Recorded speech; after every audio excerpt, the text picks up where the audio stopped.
Would the senator from is the senator from Texas essentially through with his the Republican leader statement?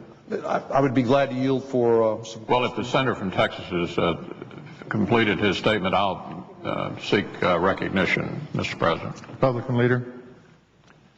Mr. President, before the senator from Texas leaves, I wish he could put back up the ad that was in the New York Times yesterday. Mr. President, it strikes me that this is an opportunity, the Cornyn Amendment is an opportunity for Senate Democrats to have their reputation restored. I can't believe that Senate Democrats approve of this kind of trash that we've seen in the New York Times in this paid ad, which I gather cost over $100,000 last Sunday.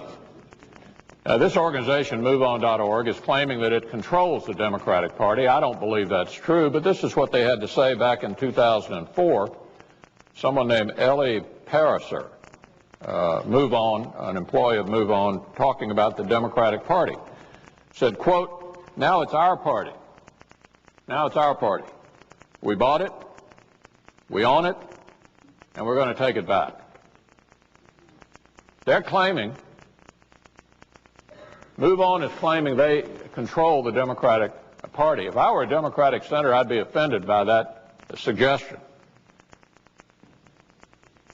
MoveOn.org's claims, as Senator Cornyn pointed out in his comments, that they communicate on a near daily basis with senior Democratic members. Here's a quote. "I called over there and said, quote, you guys better have a strategy on this." By there, Matzi, who I guess is the head of MoveOn.org, meant the offices of Democratic leaders on Capitol Hill, with which he or his staff communicates on a near daily basis, according to Matzi.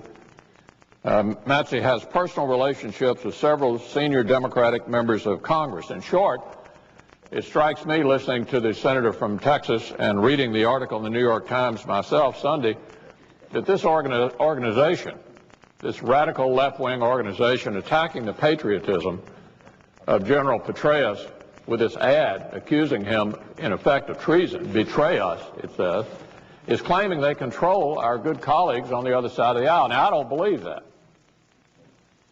I don't believe that for a minute. And the Cornyn resolution is an opportunity for the Senate to go on record, hopefully unanimously, objecting to this kind of dialogue. Certainly they're free to do whatever they want to. It's a free country. The First Amendment allows everyone to say whatever they please. But you don't have to endorse this kind of nonsense.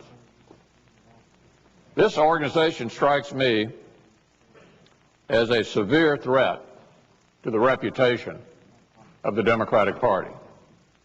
And so this is an opportunity that the senator from Texas has offered here for all of us to go on record in opposition to this outrageous and unacceptable ad that was run in the New York Times on Sunday. General Petraeus, or General Betray Us. What an outrage. Are we not offended by that? Do we not condemn that? This is the opportunity for the United States Senate on a broad bipartisan basis to condemn this outrageous ad. And I want to thank the senator from Texas for giving us this opportunity. And I hope when this vote occurs that it will be a unanimous expression, regardless of how we may feel about the war. And I know that is a deeply divisive issue in this body. We understand that.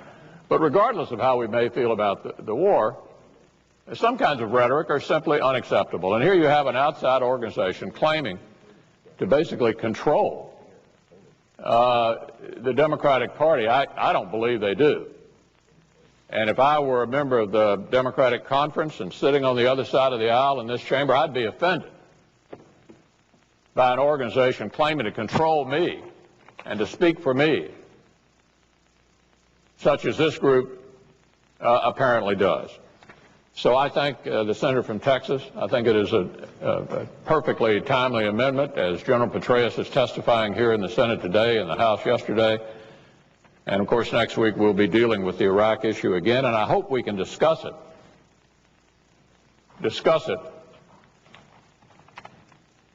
in a typical, responsible Senate debate and not have these extreme organizations on the far left who apparently wish for America's defeat have a disproportionate influence on this body or the outcome of our debates. We ought to be able to rise above that.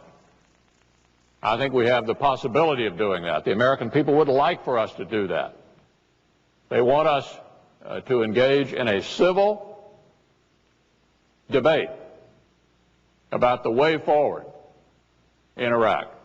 We'll have an opportunity to demonstrate that again next week, and I hope we'll demonstrate it this morning by overwhelmingly and hopefully on a unanimous basis condemning this outrageous ad questioning the patriotism of General Petraeus.